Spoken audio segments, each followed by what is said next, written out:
Hello everyone. In this video I'll be translating and summarizing the latest Urdu broadcast by Aftab Iqbal to make it accessible for our English-speaking audience. Let's go through the key developments and insights in Aftab Iqbal's words. The topics for today are two, but if we look closely, the subject is just one, divided into two portions, one major and one smaller. The major portion is the India-Pakistan war, and the other added part is a fake and imaginary issue, the ICBM, or Intercontinental Ballistic Missile from Pakistan, about which the latest intelligence reports have surfaced. Before we begin this discussion, I would like to request you to stretch your memory a little. They say, jog your memory. And a while ago, when I raised the alarm that war was coming, that war was very close. I said, I'm seeing it coming. It's very close. At that time, you didn't believe me. In fact, some of my friends even mocked me, saying, you've become so war-obsessed that without war, you don't have any topic to discuss. Pakistan is also facing a dilemma. What is it? The Indian Prime Minister's tirade once again started flaring up. His attitude, his conversations, his actions, his favourites, his media started spreading the same venom again that they had been doing 1.5 months ago. For a while, it seemed as though they had cooled down, but now they are back in action. Now, listen to the words of the Indian Foreign Secretary, who keeps shouting that our Prime Minister told the President directly that, why are you taking credit for the ceasefire? You didn't arrange it, it wasn't your job, and there's no trade talk in the result. At that time, some of my friends who are pro-Imran Khan told me with gritted teeth, saying in Punjabi, stop trying to instill fear and panic in people, Aftab Sahib, that war is coming. There's no such thing. These are the kinds of things that will get Field Marshal and other people in trouble. I won't take names because that person is an honourable, refined man who doesn't like to indulge in too much research. Since then, I don't take their words too seriously. Now, the government's favourites are saying the same things. War is inevitable, war is imminent, war is... Moeed Farouk has given it a 90-day timeline.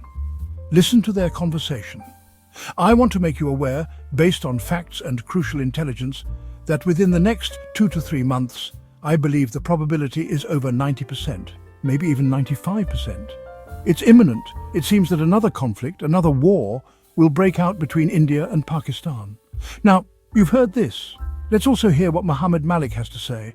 There's a growing threat that India will make another move this year. And these are our intelligence reports as well. I'm not saying this to worry you, but to make you mentally prepared. Israel, Iran is on one side, Ukraine is far from us, and we didn't have that much direct trouble. But this India thing is not over. Their relations have soured further, and many people thought Trump could intervene and suppress it. But perhaps this time, we might be heading towards a major war. Now let's listen to Najam Sethi. The decision now is to escalate because whatever India does now will lead to escalation. We can't stay where we left off. We'll have to go further. There will be a new normal, but the new normal will also have a higher level because the old level has failed. We will have to do something else, which will be at a much higher level, which we can call escalation, and then counter-escalation will also occur. To counter-escalation, we will have to escalate further. So, India will not rest easy, Narendra Modi will not find peace. I also said that I feel somewhere that they will have to make some sacrifice because the public will demand it. Apart from that, there are a few other birds singing the same tune. They're now repeating the same things I had said long ago. The reason for this is that even they have now realized that war is coming. This war wasn't truly over, it was only postponed. It's like when we say that we've postponed a meeting, it doesn't mean the meeting has been called off. So, it's been confirmed now the war is going to happen, whether in the morning or evening. I wouldn't be surprised if my viewers didn't believe this, but the patwaris and losers were never expected to understand. However, that's not the point. The point is that I told you earlier and you didn't believe me. Well, it's good that you're starting to understand now. Before I forget, I request the controllers and decision makers of our country, the ones who are in charge of everything, to please take this seriously. Everything else can stay as it is, but the preparation for war needs to be done. You probably know much more than me, but perhaps you're not aware of certain things. Because of your other engagements, you get distracted and your intelligence gets diluted. You should immediately start organizing your nuclear assets. There is going to be some major escalation soon, and physical attempts might even be involved. There is a possibility of bunker busters being used. Iran has hidden its matter deep, but if you have done the same, great. If not, please take care of it. These are our highly valuable assets, and both of our enemies are targeting them with great intensity. So keep an eye on them. If you haven't already, check the latest variants that can hit underground. The point is that these things were not made for Bhutan, Nepal or Sikkim. They were made for something else. Now, the question shouldn't be whether a war will happen or not. The war is 100% going to happen. The question is, why is this war happening? What is the urgent necessity that has arisen for Modi Sahib to do this, out of hatred, anger, to ease his anger, or for revenge? Yes, there is revenge, but it's not today's, it's centuries old. This war has already been written, on paper and in the winds. It will happen. Why will it happen? Because India has its eyes on Gilgit-Baltistan and Pakistan-occupied Kashmir, and they have openly declared it. Their Defence Minister Rajnath has said it, Amit Shah has said it, and even Ajit Doval has made similar statements. This is not a new thing, but what is the trouble Israel is facing? What are Israel's concerns? Israel has many problems with us, and one of the top concerns used to be nuclear issues. But now, nuclear concerns are on the back burner. After fighting a 12-day war with Iran, Israel has concluded that it's impossible to march on Iran via the Kuki routes. That's completely out of the question. There are very strong mountain ranges blocking it, and it cannot be done. There are two deserts. One is Dasht-e-Lut, which cannot become a highway for any type of traffic or caravan. It can only become a graveyard. So, what's the choice? The choice is only Greater Balochistan, our Balochistan, Iranian Balochistan, which they call Sistan. By uniting them, they want to rearrange things in such a way that Iran's regime is changed. Iran's nuclear capabilities are diminished and Iran is put under complete pressure. All these matters are related to, ladies and gentlemen, Balochistan, and Balochistan is an integral part of us which others are dreaming of breaking apart. And dreams, after all, are allowed. Our actions have been such that what seems a far-off destination to others comes very close to them because they think, if they can't manage their own matters, how will they face us? This is the situation we're facing at the moment. I'm going to briefly analyze these things because for a long time this will remain the subject of daily discussions.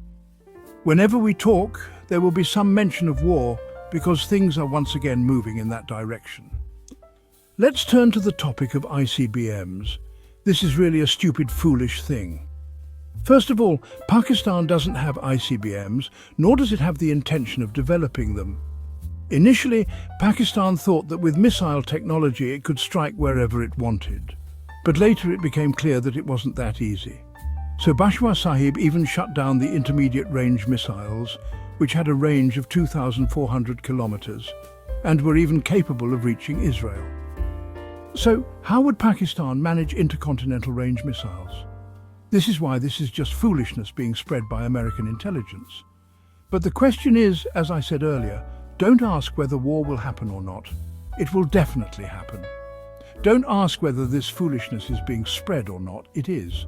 Why is it being spread?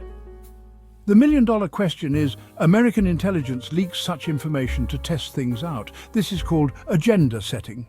And the purpose is to check where the situation is going. Afterward, they'll use this as an excuse.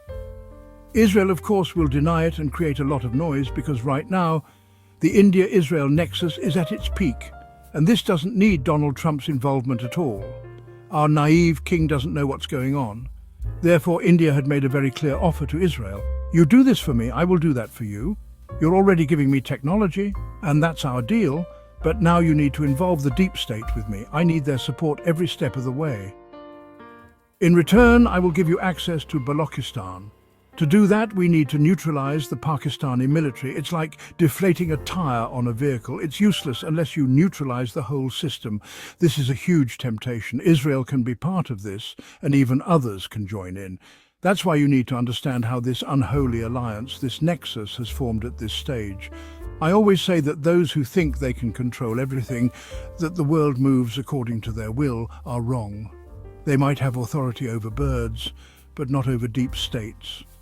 In the United States, if anyone has authority, it's the deep state. The deep state and Israel are one. You might not realize it, but Moeed does. So, if Israel is standing with Moeed today, you can be sure that the American deep state will also back him. Now, think for yourself. In this situation, in this scheme of things, what role does Donald Trump play? If he's there, fine. If not, it doesn't matter. Another question arises, how did Israel and India form such a strange bond? When your interests converge and your benefits align, such things happen. Simple as that. India alone couldn't manage. Israel helped them technologically and helped them a lot. The drones that were sent here were made in Israel.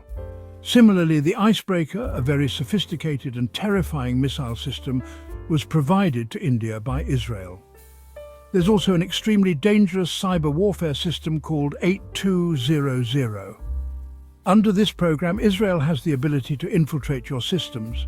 It doesn't mean they will always get in, but you should be prepared for the fact that under this 8200 system, they can turn on your phone's microphone at will, listen to your conversations, turn on your cameras, and access your grid station computers. This is far beyond just hacking, it's a whole new level. These are the things you need to be prepared for because the upcoming war will be intense, extremely dangerous. Our leadership and media have understood that this war is inevitable.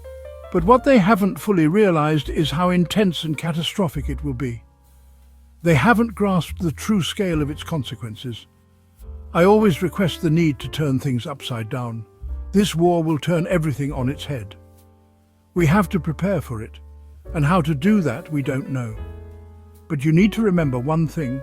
We are just one event away from war. A small incident will set off a chain of events, and it will turn into a war. Get ready for it. That wraps up our translation of Aftab Iqbal's video. I hope this English version helped you understand his message better. Please like, share and subscribe to Awami Lens to help our community grow. Don't forget to leave a comment below and let me know what you thought of this effort.